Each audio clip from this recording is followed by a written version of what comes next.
So you won't be able to see me very much in this video, and that's okay. This is about bow drilling. The invention of bow drilling happened about 40,000 years ago.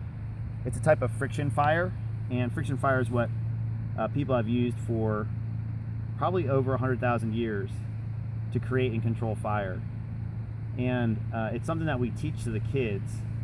It's a relatively difficult skill, and so it's not common that kids are able to completely master the skill, but taking them through the process is really good for them to kind of see the physics of the process and learn how materials work together, understand fire, understand how to overcome frustration is a really huge one, because it doesn't have a lot of immediate gratification and it does take practice and skill.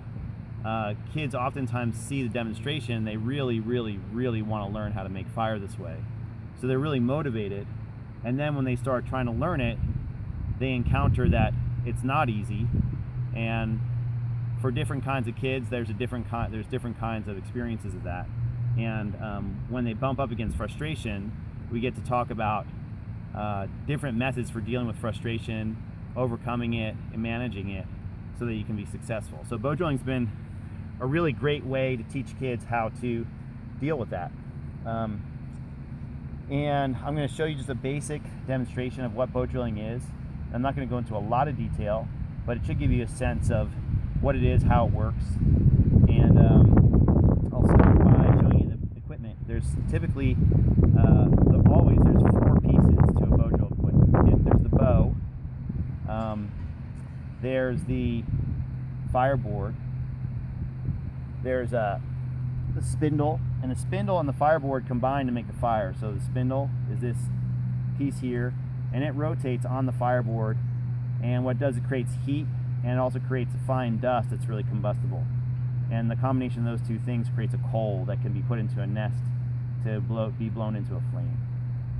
The last piece is the palm rock, or the palm tool, and it's nice if it is actually a rock. Having a rock on top, there's less friction at the top because the rock is nice and smooth and hard, and so it makes it so that most of the friction that you're creating happens where you want it to be created. You can use wooden palm tools and they can work, but when you find a piece of rock that's really smooth, that's a nice tool to be able to use. So I'll show you how this works. One last thing is that when we're creating the connection between the spindle and the fireboard, we create sort of a hole right there. You can see it's a divot. And when the hole gets big enough, what we want to do is cut a notch about to the middle of the hole, kind of pie-shaped. And that allows both air to come in to allow for combustion, and also allows the dust a certain place to fall out and collect and can concentrate itself. So we'll see if we can get this to work. We put the spindle in the bow string like this, and that's kind of its own learning process. I won't try and explain too much about how that works. You just kind of figure it out. It's one of those things that's like you can't really read about in a book too easily. You just have to kind of practice it and figure it out. And then we want to set the non-dominant foot about 1 inch away from the hole. Put the spindle on the hole, and the fire tool, the palm tool, palm rock, on top. We want this whole situation to be really stable. We don't want the spindle to be moving around at all. And we start with kind of small strokes, and then we go to longer ones, and that's what can happen if you press down a little too hard in the rock. It can be easy to get ambitious and want to get a fire really fast for a video. But it's important to kind of like be able to judge how much pressure you're putting down and if it's the right amount. So again, we start with kind of small strokes.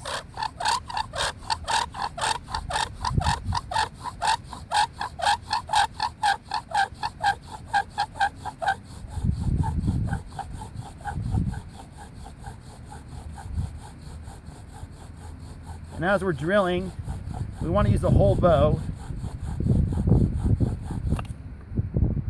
And now we've got a coal.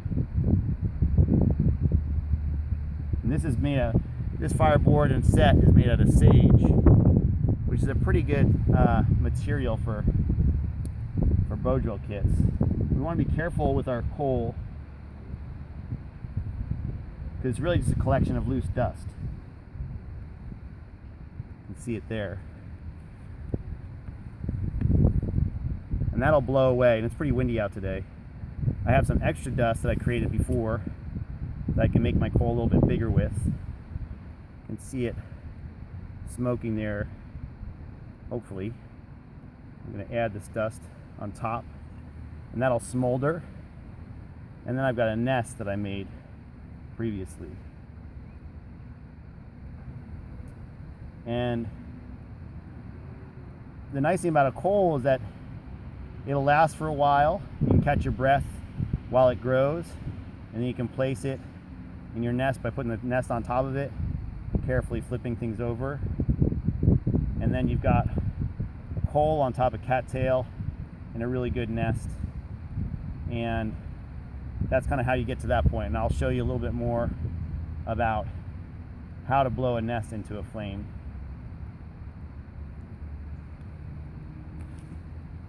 So to blow that into a flame, now you get to see me in the video as I creep down here to get lower. I want to remember a couple things: that heat rises, so the more I can get the coal underneath the nest, the better. And I want to take long, easy breaths.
And then we got flame.